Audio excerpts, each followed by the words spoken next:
Good morning, family. Welcome to another episode of Island Girl. This is episode 9, I think. I will be talking mostly to women today. I saw something online yesterday that I was like, I'm going to do a video about this. And so this is why this video is all about that. So it says, every woman I know is pivoting, right? We're not having a breakdown. We're having a renaissance, right? So every woman at around 16 years old was given the same script, right? They were told, go to college, get a job, um, get the promotions, buy a house, get the mortgage, get in debt, right? More debt.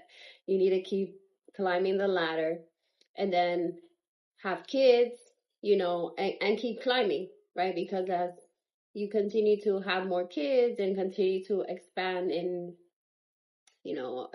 house it, get your house, get a car, and all these material things, you need to keep working, right? And so what happens is that the goalpost, you never reach the goalpost, right? And so you think that, this script that we were given as women, you think that, you graduate from high school, you go to college, you get that job, you get that spouse, you have the kids, you get your master's or whatever, you keep doing well in your career, right? And so you think that there's a point, right? There's a finish line where once you reach it, then you can just coast. You can relax. You can enjoy your life. You can enjoy your kids. You can enjoy your spouse. You can, go on vacations, and life is just smooth sailing after that. And so that's what happens. So us women, so many of us have done and have followed the script, myself included, right?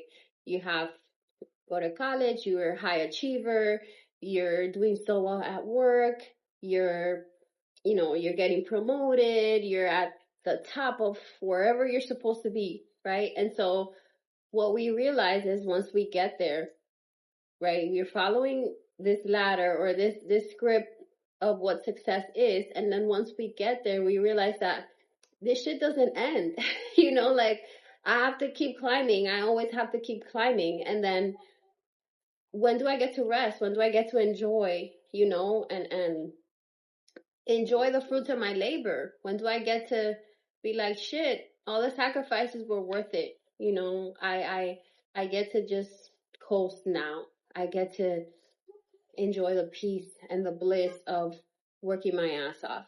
But that's not the reality.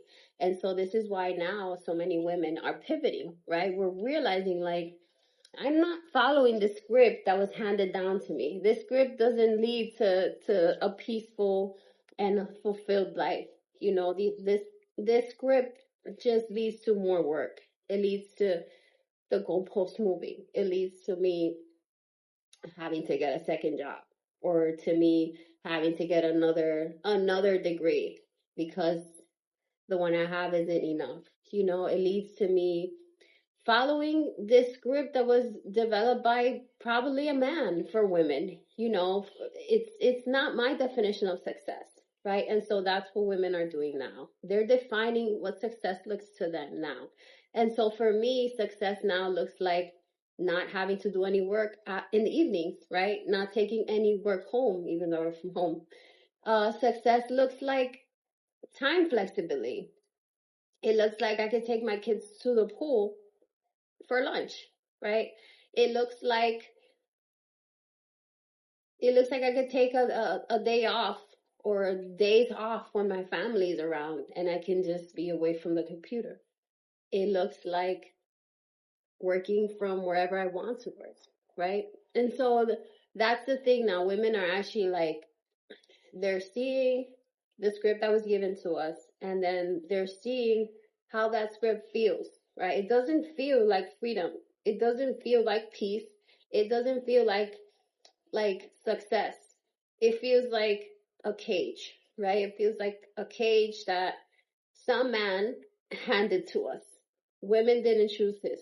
We didn't choose to keep climbing the ladder. We didn't choose to keep, you know, excelling at work while missing our kids' ballet recital or our kids' gymnastics um, presentation or the art show at school. You know, we didn't choose to have to sacrifice, you know, our identity as a woman or, the somebody who makes her own money and then having to not be there for your kids, so women are pivoting, and I'm so happy because guess what? The divine feminine, we are the ones that are going to help this society and help raise the vibration, right? Because men have been running the show. And as we can see, this shit ain't it. This patriarchy, this misogyny, this greed, this anger, not feeling your emotions, suppressed anger. It shows. Look at the wars we're in. Look at it's terrible. And the hoarding, there's so many billionaires that could literally end freaking hunger and homelessness, and nobody's doing anything about it. They're just hoarding more resources. So it's time for us, the women that are doing this inner work, that are realizing that everybody around us is God as well, right? And it's time for us to bring this unconditional love and this high vibration into our communities, and to share the tools that we've used to heal, and to share the wisdom that we've acquired so that more people around us can heal themselves, can love their neighbor as they love themselves, right? Not just what religion spits, but actually embody it, right? Not just preach it. And so I am so excited, and I am so grateful, and I am so, it's so great that my soul chose to come here at this time, in this great awakening, in this, you know, in this time when humanity is racing in vibration, when people are awakening, when we are seeing that the scripts that we were handed were bullshit, and we're throwing that shit out, and we're creating our own, and we're deciding, you know, what success looks like for us, what freedom feels like for us, what peace feels like for us. We are deciding, and we're deciding from inside, right? We are using the inner compass. We're no longer following any external scripts. We are deciding, what feels like freedom for us, what feels like safety, what feels like peace, what job feels good in my body, what job doesn't make me fucking have a stomach ulcer, what job gives me nightmares. I literally, not last night, but the night before, I had a nightmare. I literally woke up, and a few minutes later, I was like, oh my God, thank God that's not true. It's not real. So I had a nightmare where I was at the hospital working as a staff nurse again. And I was like, why did I come back here? And in the dream, I had awareness that I had worked from home. So I was like, why did I come back here? I don't want to be here. I don't want to put IVs in. This is not it. Like, when can I give my resignation? And like, why did I come back here? And I had all this anxiety, and I was feeling like trapped and encaged again. And then and then when I woke up, I was like, oh my God, thank God this is not my life. That's not my life anymore. I don't have to worry about, what I'm walking into, what shift I'm walking into, who might die on me, That was so stressful. But now it's just like, I'm on the computer. Nothing is an emergency, nothing is an emergency. Not for me. I'm not I'm not a case manager, so I don't have to handle members directly. I'm just approving services or denying services. So it's great, and I am so grateful for that. But again, I had to do the other stuff. I had to do working at the best hospital in New York. I had to do that in order to see that that wasn't where I belong, and that gave me nightmares. And that I wasn't able to be the mother that I wanted to be, the present mother that I wanted to be while I was excelling in that career, in my career in that way, you know, because I'm still excelling now. I train the nurses that come in. If I wanted to, I could be the supervisor, but I don't want that. I don't want $20,000 more and then not be able to sleep, or not be able to enjoy my evenings, or not be able to enjoy weekends, or not be able to take 5 weeks vacation as I can now, you know? And so I'm just so grateful that we actually are realizing, that women are realizing that the script that they gave us was bullshit, and that we never had to follow it, and that whoever created the script was never taking into account, you know, what felt good for us, and what felt good for women in their bodies, and what, you know, what would lead to better mothers and better wives, and women without autoimmune disorders. That's another shit. Like, us women have so many autoimmune disorders because we're literally not feeling our feelings. We're going against what our body's telling us. Our body's telling us, yo, this isn't it. Like, I'm not happy here. This doesn't feel good. But then we're following the script that says, hey, keep climbing the ladder. Keep climbing the ladder. And once you get to the top, you can coast, you know. There's a finish line. You can relax. You can enjoy the fruits of your labor. But in reality, there is no finish line. The ladder keeps going. It's eternal. Like, you keep climbing, and then you need to keep climbing, and then you need to keep climbing, and the bills get bigger, and the duties get bigger. You have more work. You're more stressed, more responsibilities. You start dropping more shit at home, right? You drop the ball at parenting. You drop the ball as a wife. You drop the ball as a sibling, as a family member. You're so overwhelmed with work that you're unable to be the community member that you want to be, you know, or the family member that you want to be. You want to show up to your niece's graduation, and you want to show up to your, you know, family members' activities, but you're burned out. You're so burned out. And I've seen it. Like, first of all, the reason why I went into like healing and Brene Brown, and diving into, you know, what are my cycles? What are the things that I don't want to pass on to my kids? And what were the things that I saw in my mom, that my mom had, that then her sisters had, and also my grandma had, right? What were those things that I was trying to break, those cycles that I was trying to break, because I didn't want to pass on to my daughter, to my kids. So I started doing that work in like 2018 when I moved to New Jersey. I say it because I was kind of out of survival already. I was, you know, we had bought the house. I was already getting out of it, right? And so I was able to start thinking about that stuff. And I started thinking, like, I have everything. Like, I was doing my master's to be a nurse practitioner. So I was at the top of my career. There's no higher than nurse practitioner in nursing, right? So I was at the top of my career. I had my 2 perfect kids. I was with the love of my life. I had my house. I had everything according to the script that we were given, right? I had everything, but inside there was still a void, right? There was still something that was telling me, this isn't it, you know, there's more. Like, life was supposed to be more beautiful than this. And so then I started, since I work from home, I started doing that work during work.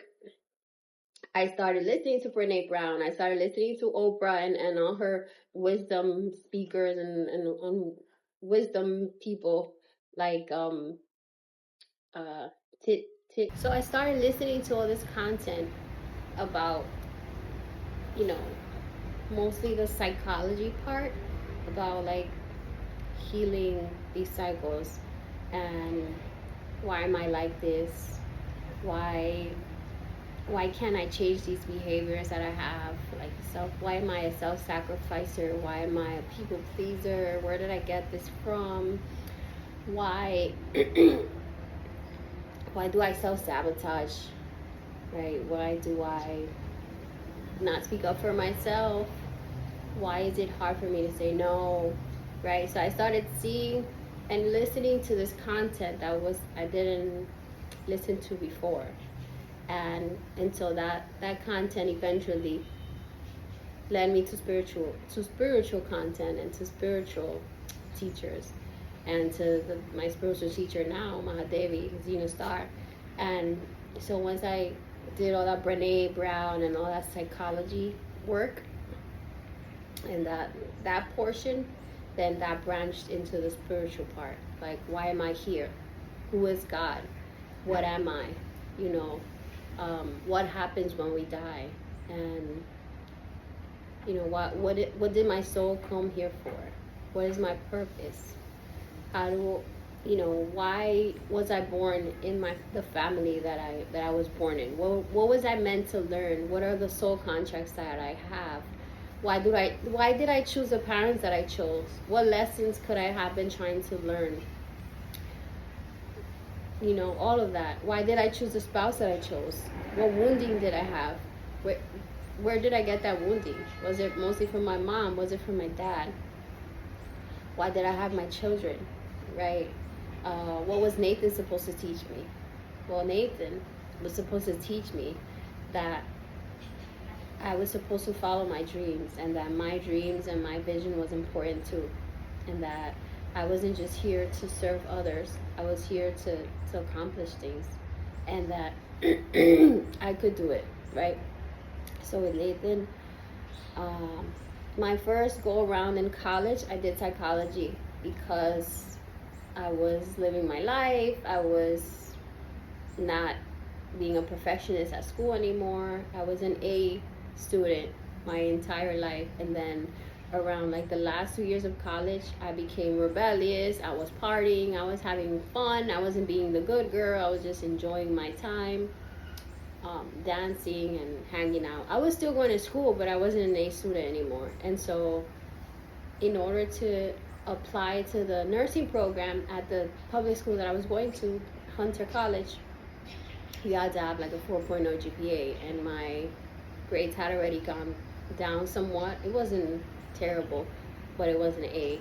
So I didn't even apply, and I didn't have the courage to apply because, and so I didn't even apply to the nursing program at Hunter because I thought I wasn't going to get in, and I could have applied. Who knows? Maybe 40 people didn't.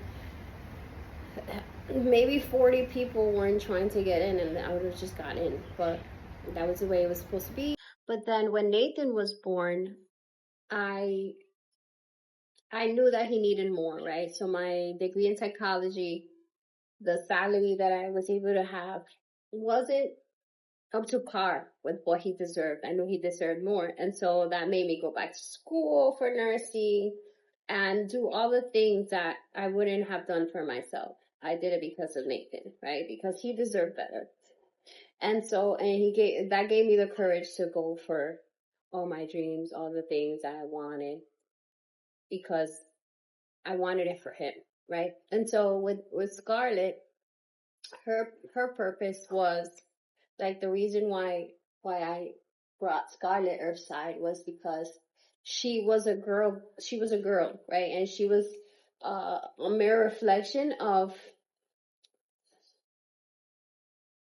what, you know, being a girl here in this world would symbolize, right? Or was like.